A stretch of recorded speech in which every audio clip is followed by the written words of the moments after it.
That's something that's very important that we need to go out and communicate to our friends and to our neighbors and to our coworkers and everybody that we talk to, because this is the most important election of our lifetime. On the other hand, we have a guy who spent his entire career, his entire adult life, serving the American people, both in good times and in bads, in tough situations and in better situations. A guy who's a steady, experienced leader who stands by his principle, whether some of us like it sometimes or not. But that's the kind of leader we need in challenging times. Who's going to be steady, who's going to stand firm on his principles, who's going to do what he believes is right for this country, and who has the knowledge and background and experience to know what's right. What's interesting about today is you people display the kind of muscle and consistency and the kind of muscle sinew that is going to win this election. Now, when people decide who to vote for president, they do so for a lot of different reasons. Often it's what party they belong to. They'll just vote the straight ticket. Sometimes they'll pick an issue which they think will make or break a community. But I'm going to tell you about an issue which I think is the one that all citizens ought to think about first and make it their primary decision. Now, Johnny, you all have seen, you all wear leathers. And anybody who's been in the military knows what this is, or seen a World War II movie or a Vietnam movie. This is a naval aviator's flight jacket. And if you look on the label here, you'll see Lieutenant Commander John S. McCain. On October 26, 1967, he went to a briefing room, an A4 briefing room aboard the USS Oriskany, to get instructions about a bombing strike to the heart of the enemy, downtown Hanoi. And you don't wear these flight jackets in the aircraft because you have to strap on a Mae West in your weapons, but you wear these with pride, and then you take your briefing and then you hang this up on a hook on the bulkhead of the Oriskany. And he had gone off in 23 previous combat missions and had flown hundreds of times off and on a carrier, always hung this up on the carrier, expected to come back and see it. He didn't see this jacket for 5.5 years. Now, most of you know something about this story, but I'll give you a few of the details. He was flying at about 1,000 feet. His plane was hit by a SAM missile, apparently on the left wing. Plane almost completely destroyed, and John McCain manages to eject from this whirling aircraft upside down at about an altitude of 800 feet. And if he hadn't have been over the only lake in downtown Hanoi, the impact would have killed him. So in a way, as unlucky as being shot down is, he was able to hit the water, but the airplane flailed him. The observer says the wing actually hit him, and it broke both arms and his right leg. And when he's landed in the lake in Hanoi, the Vietnamese pulled him out, tried to interrogate him, and because he was battered and insensate, unable to answer, they took an AK-47 and smashed and almost destroyed his right shoulder.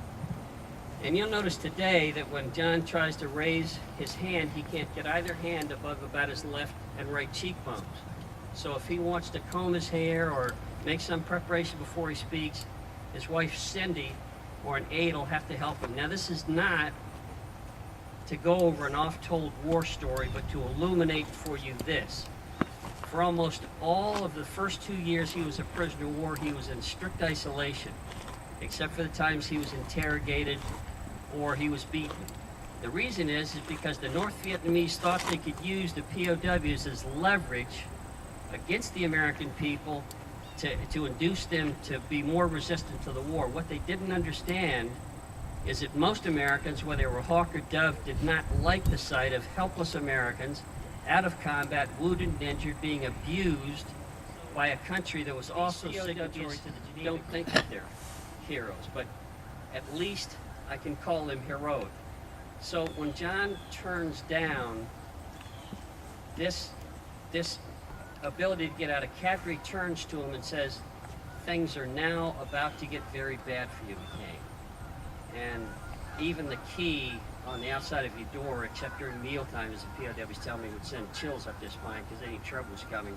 But to hear a guy tell you times are going to be very bad for you, he knew they were, but still he stood on his honor. Now the point really is this, that this is not just about unimaginable courage, which it is to me, but this is about character. This is a man making a very tough and hard decision in the dark known by only a few POWs. No press, no reporters, no other people, no polls, no television, just a decision that you make in the dark to stay with your men, even though it meant another 3.5 years of suffering. Now, there was a quote that I ran across once historically, which I think illustrates this. When General Sherman was once asked about his friend and associate, longtime friend Ulysses S. Grant, he thought a moment and he replied that he had 4 in the morning courage. And asked what that meant, Sherman said, in the deepest part of the night, when suddenly all hell is breaking loose, the enemy is in your rear, your lines are breaking down, you could wake Grant. And he came up off that cot, cool, calm, and ready to make decisions, ready to issue commands. That's what I mean by 4 in the morning courage. And he went on to say he was the coolest man under fire I ever saw. Now, I think most of us understand that this country is headed for challenging times. And I'm not particularly terribly afraid of that because we've been there before. We've been through a revolution, terrible revolution, 7 years in which almost any of 10 or 12 or 15 moments, we're still colonies of Britain. But we made it. We had a bloody civil war. We've had 2 world wars, and depending upon which economic historian you talk to, we've been somewhere between 8 and 11 very serious economic incidents, mostly called crashes.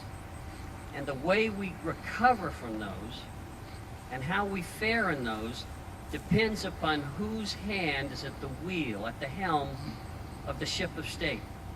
And there are many, many tough decisions to make.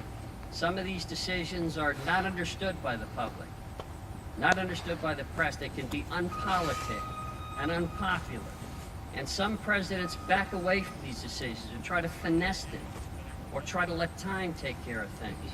John McCain, when those moments come, as he has already shown, he will meet that decision face on, without guile, without finesse, and he will do it on behalf of all American citizens.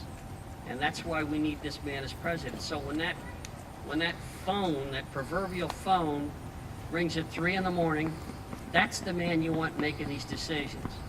As a matter of fact, I'll even say when that phone rings at 3 a.m., 3 p.m., during the Army-Navy game, during a bikers rally somewhere, that's the guy that will answer that phone. Now, I don't want to take up too much more of your time, but I want to tell you something very, very important that I philosophically think about campaigning, and that's I've been in the newspaper business for a while. I've been in 2 other campaigns other than the 2 I worked with John, and the impression you get inside the Beltway and sometimes in the big cities is that the campaigns are won at the top. They're won by who does the best or most damaging TV ads, or they're done by the competing newspaper editorials, or even the pollsters, but they're not. They're done when people like you leave places like this with a mission and with a message.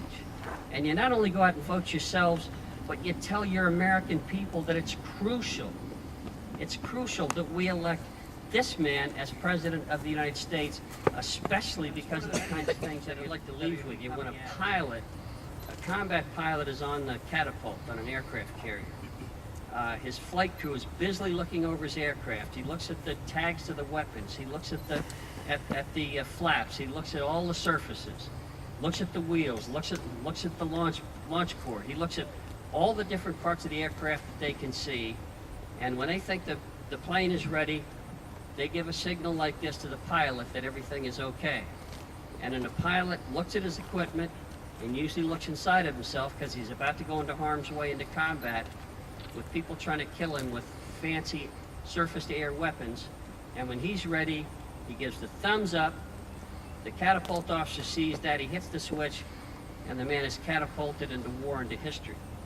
Now, we have a chance that if people like you go out and get other Republicans, and especially get Democrats to vote for this man, we're going to have one of the most productive, interesting men as president in the entire history of the United States.